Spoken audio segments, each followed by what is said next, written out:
রাসূলুল্লাহ সাল্লাল্লাহু আলাইহি ওয়াসাল্লাম বলেন, নাফরমান যখন কবরের প্রশ্নের জবাব দিতে পারবে না, তো আল্লাহ তাআলার পক্ষ থেকে ফেরেশতাদেরকে বলবে, আফরিশুহু মিনান নার ওয়ালবাসুহু মিনান নার ওয়াফতাহু লাহু বাবান ইলান নার। আমার বান্দার কবরের মধ্যে জাহান্নামের বিছানা বিছিয়ে দাও, জাহান্নামের পোশাক পরিয়ে দাও, জাহান্নাম বরাবর দরজা খুলে দাও। ফেরেশতারা এই তিনটা কাজ করে এই ফেরেশতারা সরে যাবে। আল্লাহর নবী সাল্লাল্লাহু আলাইহি সাল্লাম বলেন, কবর তখন তাকে একটা চাপ দিবে। এই চাপে এই ব্যক্তি ডান পাশের মাটি বাম দিকে, বাম দিকের মাটি ডান দিকে, এইভাবে আইসা চাপ মারবে। আল্লাহ রাসূল বলে, ডান পাশের হাড্ডি পাঁজরের এই সাটনার হাড্ডি ভাঙ্গা বাম দিকে ঢুকে যাবে, বাম দিকের গুলো ডান দিকে।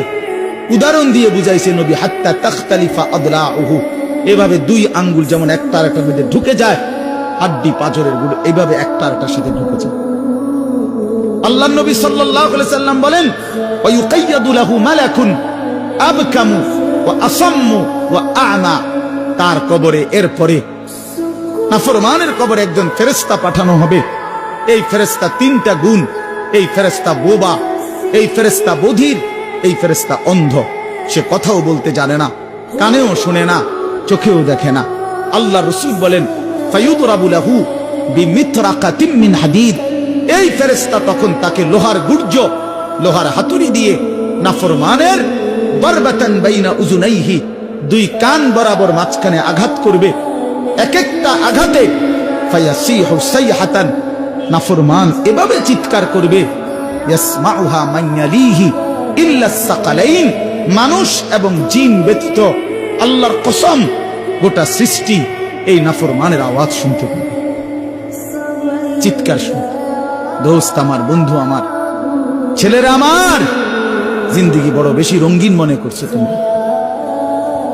18,000 টাকার একটা মোবাইলের কাছে হেরে গেলাম মুসলমানের ছেলে। মাত্র 20,000 টাকা দামের একটা মোবাইলের কাছে এত সুন্দর জীবন শেষ করে দিল। ভুল করলাম, ভুল।